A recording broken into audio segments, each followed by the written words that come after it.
This video is on how to teach the baritone for the first few lessons. The kids are going to come into your classroom the first time, and I always hand them their instruments that day that they've gotten that they've rented from the shop. Some kids are going to come in with their own instrument. Typically doesn't happen with the baritone. In fact, most of the baritone players I have, I'm actually lending them a free instrument. I've got about 6 of them that I lend out. Rarely will somebody rent one. But if somebody does bring one in, you want to check it, make sure that everything works, oil it for them before class starts, and write down their serial number. Make sure that the valves are going up and down properly, that the water key has a good seal and is not dripping, and it doesn't sound airy whenever you blow through it because of the water key. After that, it's a matter of teaching the kids how to open the case with the correct side upwards. Get the music stands completely out of the way for this. They're going to be in the way. I know you can't see this on the floor here, but there's not really anything to see. Just like with all the other instruments, the instrument label, this one says Yamaha on it, is going to be facing towards the ceiling. You're going to see it on the top side. The bottom side does not have a label, or you'll see that there's a name tag on there from the company that you have rented it from.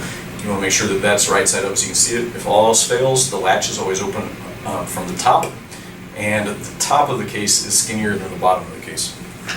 So we're going to have these kids move their cases out of the way, just completely behind their chair or somewhere, and I'll even have them set the baritone itself on the floor for a while, and we're going to review buzzing. I have pre-tested everybody that's come in, and I know for sure whenever they walk through the door that they can do a couple of things. They can make a good sound on the baritone, and also they can play the lowest pitch, which is with no fingers, which is the B flat, and they can also play the partial above that, which is the F. That's important for me whenever they're coming in, because sometimes you'll get a kid who just goes the entire year, doesn't seem to be able to get that. So make sure that they can naturally go back and forth between the two is my advice.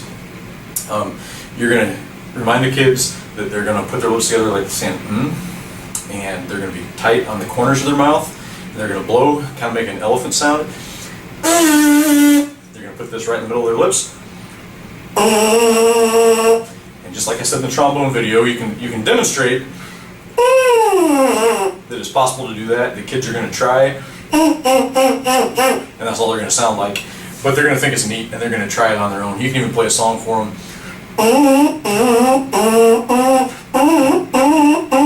And they'll try that, and it's good that they're trying it, even though they're failing right at first, because they're starting to get that mechanism going inside their mouth, and they're starting to get stronger cheeks. Anything you can get them to do to practice anything is good at this point.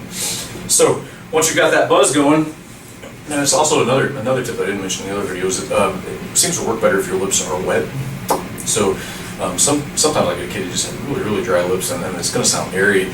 You can even have them go get a drink from the water fountain. I didn't say it in the flute video, but that's extremely important for flutes as well. Dry lips, when you're whistling, you can't whistle very well. I wet my lips down, I can get a really loud whistle. It's kind of the same deal with the flute for some reason, I don't know why. I cannot play a flute with dry lips. Whenever I have my kids on any instrument go to contest, usually they'll get nervous and their lips will get dry. This is especially bad for trumpet players. I've had a couple of kids who had dry lips at contests from nerves, could not make a sound on their trumpet, and these were good players, but it's the first time they'd ever been really nervous while they were playing. So now I tell all my kids to get a bottle of water, take a couple of sips before they go and play the contest, and that keeps that from happening. But anyway, point is, lick your lips before you play. Okay, this is going to vary depending on the size of the kid. They do need to scoot forward in their chair. Some of them, they're going to find that it's best to hold this with it on their thigh. Some of them, it's going to be best to put it between their legs on the chair. Obviously, that's not going to work in this position. I'm a bigger guy, and I actually have mine up on my belly because that's just too low. The point is, you don't want them to be slouched over whenever they're playing it, so have it sit up tall, and wherever it is, it is. Okay. And just like with the trumpet, thumb goes between the first and second valves, and I tell the kids these numbers. The valve closest to the mouthpiece, this finger, is number 1, middle one's 2, farthest one away is 3. And they need to know that. So thumb between the valves, curl the fingers, you don't want them flat. It's going to put pressure on the inside of the valves and it's going to ruin them eventually because it's going down at an angle. All right, next thing, have them play whatever note they can. Some of them sound like that, that's the high note, that's the F. Some of them naturally sound like that, they'll get the low note, and this is the B flat. Now like I said, I've pre-tested them so they can all figure out how to go back and forth between the two of them. And you remind them that looser lips, relaxed, is going to get that lower note. Some of the kids will try going and opening their mouth to do that. Say, no, don't open your mouth, keep your lips together, just not as tight. And then the tighter lips, and I even say a little faster air, helps the higher note to come out. And once we get that going, you'll notice some of the kids have their teeth together. And it's just a really nasty, pinched, airy sound. Have them open up wide, kind of like a cave on the inside, right? I even use the analogy of like you have a hot baked potato that's in the back of your mouth and you're trying to make sure that your throat doesn't get burned. Like that, it opens everything up wide. Or like you're trying to steam up a mirror. Warm air, wide open. Be careful that they don't open up their lips too whenever they do that, to keep the lips together. So once they can do it, just like on all the other brass instruments, we practice going back and forth. Some of your kids are going to do this. Don't let them do that. Some of them try to do this. Don't let them do that either. Break that habit right from the very beginning. Habits that are left going for several lessons are very hard to break.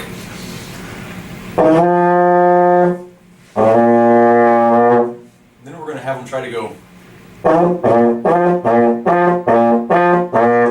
At this point they don't know how to tongue yet, that's going to come later. I want to make sure they can play both of those notes really easily and go back and forth with them before I teach them to tongue. So their assignment for tonight is going to be going back and forth. Think in your head, high note, low note, okay, and then back and forth. See how fast you can do it too. And so they're going to practice that. You're going to tell them to practice at least 10 minutes every day during camp, at the very least, just to keep the lips flexible and strong. And of course we're going to talk about posture, sitting up tall. After we can go back and forth between the two, we're going to learn the first 5 notes by rote. Of course, that's our B flat. It's the lowest note they can play with no fingers. You pros can go an octave lower than that. The kids aren't going to be able to. You might have a couple little guys that that are able to figure that out, but generally just almost the lowest note they can play without using their fingers. And then we're going to tell them first and third, and we're going to tell them that's a C. First and second D. E flat. Be sure you use the word flat. Kids don't know what that means yet. Make sure you use the word flat. And F. We're going to explain sharp and flat natural later, but whenever they say the letters, make sure they're using the word flat as well, and tell them to explain it later. At this point, once we've played all 5 of those notes, we're going to drill them a little bit. I'm going to say B flat. Play B flat. F. Play F. Go through and show them how they need to, what they need to do to fix that. I'm going to show them what a fingering chart looks like. And then we're going to show them the flashcards that we made for them. Flashcard set 1, which just says the note letter name, and then it has the fingering on the back. Somebody at home can help them with this, and they need to practice that in this first lesson also. So when they come back for lesson 2, we're going to see how well they did. We're going to first of all hear them play up and down, and then we're going to tell them letter names, which is no drill 1, and we'll say, play a D. Okay? See if they're able to do it. Stay a lesson ahead of them if you don't know how to play the baritone. Make sure you know these fingerings so that you can catch them on things. All right. So we've done our flash drill. Told them to practice 10 minutes a day. The next thing, we're going to show them what these notes look like on the staff, so they can see what they already know how to do looks like, and they can make that association. We're going to remind them of what the letter names are on this staff, like they learned in elementary school, which for brass players, they may not have covered that in elementary school. So this will be brand new to them. It'll be something new that they have to learn, because they may have learned treble clef. And then we're going to play the odd numbers in the essential elements books, which are simply the notes by themselves. It starts with an F, whole note, shows the fingering chart for it, and we're going to explain what line that's on so that they can see that these notes are on different lines or different spaces. We're going to go through all 5 of those notes that way. And finally, we're going to show them that they have the flashcard set 2, which is not only the letter name, but it also has the note on the staff and the fingering. So now they're going to start drilling the actual way that the note looks on the staff, and they can practice that at home. And in the second lesson, we're finally going to, now that we can play each one of the 5 notes, we're finally going to talk about tonguing, which generally comes pretty easy on this instrument, especially for my kids who have learned how to tongue on the recorders. All they have to do is think ta, ta, ta, ta, or if they're playing a really low note, toe, toe, toe, toe, and you can demonstrate that to them. I'm going to use toe. Some of the kids might find it easier to do it on the F. Ta. Make sure they're keeping their cheeks in while they're doing this. That comes by keeping these corners tight right there. And have them practice that. In fact, you can even have them say ta and feel where the tongue touches on the roof of the mouth, just so they can get the feeling of that. Okay, so after we've taught all this, we're gonna, if we have time, start at the beginning of the Essential Elements book and work our way as far through as we can, and have them go home and practice this tonguing and those 5 notes and the flashcards. All right, lesson 3 rolls around. We're gonna review everything we've already done. I always review everything and start from scratch. Then we'll get to our new material. And in here, we're going to demonstrate the note competition, so we'll be ready for it for the next lesson. And we're going to try to get through number 1 through 10. Now they're switching notes, they're tonguing it. It's nothing that they haven't already done, it's just now they have to see what it looks like on paper. Lesson 4, we are going to oil the instrument. I'm going to show you how to do that last. For now, I'm going to move on and say that we will do a note competition. And if you have extra time, you can run through that a couple of times. Kids like that. We're going to try to play 1 through 12 and number 14. Number 14 is Mary Had a Little Lamb. I'll tell the kids when they get this far that if they need to, they can write in the letter names. I let them do that until about the end of October, and there's some kids that actually have to do that a little farther than that, but I tell them that I want to try to get away from writing in letter names by October. And lesson 5, they're going to come back, and usually you don't have the problem with the baritone of them putting in the valves backwards. It's kind of hard to do that on a baritone, but every once in a while you'll see something weird, so just be on the lookout for it. But that lesson, you are going to start at you're going to review everything, start at the beginning of the book, work as far ahead as you can. You probably are going to get into some half notes. You're going to talk about playing half notes and half rests. All right, let's talk a little bit about the oiling of valves on a baritone. It's similar to a trumpet, but not exactly the same. There's a lot more area to oil here, but you're going to point out that you're oiling the outside of the silver part. You're not oiling in through the hole in the bottom. You're not pouring the oil in the hole at the top, because there is a hole at the top there. You're not putting it in these holes. You're putting it on the surface of this here. This causes a lot of problems for some kids. You'll notice that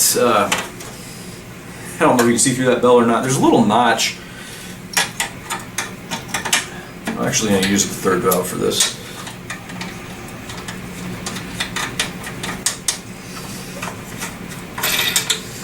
Okay.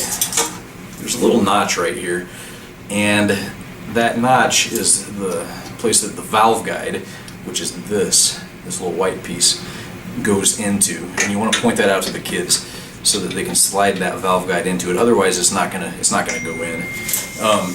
And then some of the kids will have the problem of they will get this valve in here, and it's up so high that they keep on doing this, and it just doesn't screw in. So if that's the case, what I do is I have the kid hold it down and go ahead and screw it in. Now, you're probably not going to have this problem during camp, but you will later on in the year. What's going to happen is the kid's going to take this off, and they're going to unscrew the wrong part. They're going to unscrew the top of it, and it's going to come apart. Now, I should have had pliers with me. You'll notice there's a hole right there,